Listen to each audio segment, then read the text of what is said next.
আজকে সিম আলু দিয়ে বড় মাছ রান্না করব। আর এটা ছিল ঘাস কাপ মাছ দিয়ে আমি সিম আলু রান্না করেছি। আর এখনকার সময়ে সিম আলু দিয়ে বড় মাছের তরকারি খুবই ভালো লাগে খেতে। তো এখানে আমি কিছু কাঁচামরিচ ফালি করে দিয়ে দিয়েছি। তো চলুন আমি আজকে সকাল থেকে যা যা করেছি সব কিছু আপনাদের সাথে শেয়ার করব। তো এখানে আমি যে রান্না করতেছি তরকারিটা, এটা আমার প্রায় শেষের দিকে হয়ে আসছে তরকারি। আমি এখন লবণটা টেস্ট করে আমি তরকারিটা চুলা থেকে নামিয়ে নেব। তো সকাল থেকে আমি কি করেছি তাই আপনাদের সাথে শেয়ার করব। আমি সকালবেলা সিম নিয়েছি, আমি সিম ভর্তা করব। আর সিম এখানে সিদ্ধ দিয়ে দিয়েছি, সিমের সাথে কয়েকটা কাঁচামরিচ দিয়ে দিয়েছি। আর এই সিমের ভর্তাটাও সকালবেলা খেতে খুবই ভালো লাগে। আর শীত মানেই ভর্তা ভাজি দিয়ে শীতের সকালে ভাত খেতে খুবই ভালো লাগে। তো আমি এখানে মাঠ ঝরিয়ে নিলাম। তো আমি আগে ভাত বসিয়ে দিয়েছিলাম, তারপর ওই দিক দিয়ে সিমটা বসিয়ে দিয়েছি। তো আমার ভাত হয়ে গেছে। তো আমি ডাকনাটার মধ্যে অনেকগুলো ভাত লেগেছিল, ওই ভাতগুলি সরিয়ে নিয়েছি। এখন আমি যে ভাতগুলি ডাকনা থেকে সরিয়ে নিলাম, আর এদিকে আমি সিমটা সিদ্ধ হয়েছে কিনা তা দেখে নেব। আর যেহেতু ভর্তা করব একদম ভালোভাবেই সিদ্ধ করতে হবে, যেন একদম হাতে টিপ দিলেই একদম হয়ে যায়। তো আমার সিমের এটা আর একটু সিদ্ধ হবে, এখনও পানিটা ভালোভাবে শুকায় নাই। তো এই দিক দিয়ে আমি তরকারি রান্না করার জন্য মাছটা কেটে নিয়েছি। আর দেখেন এখানে লেজটা যেহেতু অনেক বড়, তো লেজ থেকে আমি আরেকটি পিস বের করে নেব। এত বড় লেজ তো আর খাওয়া যাবে না, তাই আমি লেজ থেকে আরেকটি পিস বের করে নিলাম এবং লেজের মাঝখান দিয়ে আমি দুইটা অংশ বানিয়ে নেব।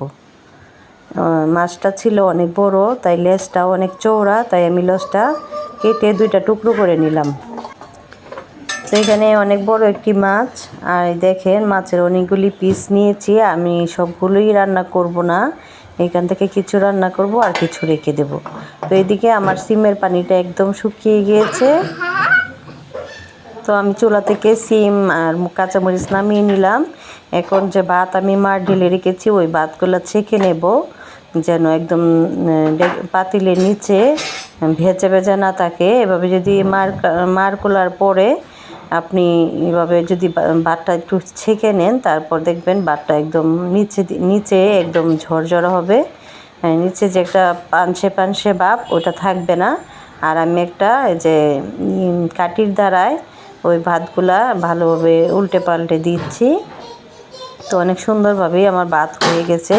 আর যেহেতু ভর্তা দিয়ে ভাত খাবো, তাই ভাতটা একদম ঝরঝরা করে রান্না করেছি। তো আমি এখানে একটু দুধও বসিয়ে দিলাম। আর যেহেতু দুধটা আমার ডিপ ফ্রিজে ছিল, একটা বোতলে ভরে রেখেছিলাম, তো আমি দুধ কিছুটা গলিয়ে তারপর গরম করে বোতলে দিয়ে দিয়েছি। আর বোতলে যখন গরম দুধটা দিয়ে দিলাম, তখন ভিতরের যে বরফটা ওটা গলে গেল। আর দেখা গেল যে বোতলটাও একদম ফ্রেশভাবে দুধটা ওইখান থেকে একদম মাখনটা নিয়ে বের হয়ে গেল। এখন বোতলটা আপনার ধুয়ে রাখতেও সমস্যা হবে না, অনেক সুন্দরভাবে ধুয়ে রাখা যাবে। তো আমার দুধেও বলক চলে আসছে, এখন আমি দুধটাও নামিয়ে নেব চুলা থেকে। যেহেতু এটা গাভীর দুধ, তাই আমি এখানে একটু ভালোভাবে এটা জাল দেব, যেন একটু খেতে ভালো হয়।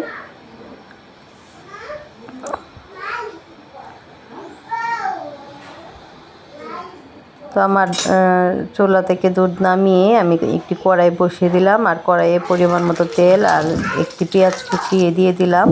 পেঁয়াজটা লাল হয়ে আসলে এখানে হলুদ, ধনিয়া, মরিচ, লবণ পর্যাপ্ত পরিমাণে দিয়ে আমি মাছের সাথে একসাথে কষিয়ে নেব। কষানো শেষে আমি আলু টমেটো দিয়ে দিব। আর এই আলু টমেটোটা আপনার এই যে মাছের সাথে ভালোভাবে মিশিয়ে নেব। তো এখানে আলু আর সিম আমি ভালোভাবে মিশিয়ে নেব। আর মিশিয়ে তারপর আমি 5 মিনিটের জন্য ঢেকে রান্না করব। আর এটা একটু কষিয়ে নেব। আর মাছ আর সবজিটা যেন ভালোভাবে মশলার সাথে কষিয়ে নিয়ে তারপরে এখানে ঝোলের জন্য আমি পরিমাণ মতো পানি দিয়ে দেব। আর যেহেতু সিমের তরকারি এত বেশিও পানি দিতে হবে না, একদম কম পানি দিয়ে আমি সিমের তরকারিটা রান্না করে নেব। আর এখন তো সিমের তরকারি খেতে খুবই ভালো লাগে যেহেতু শীতকাল।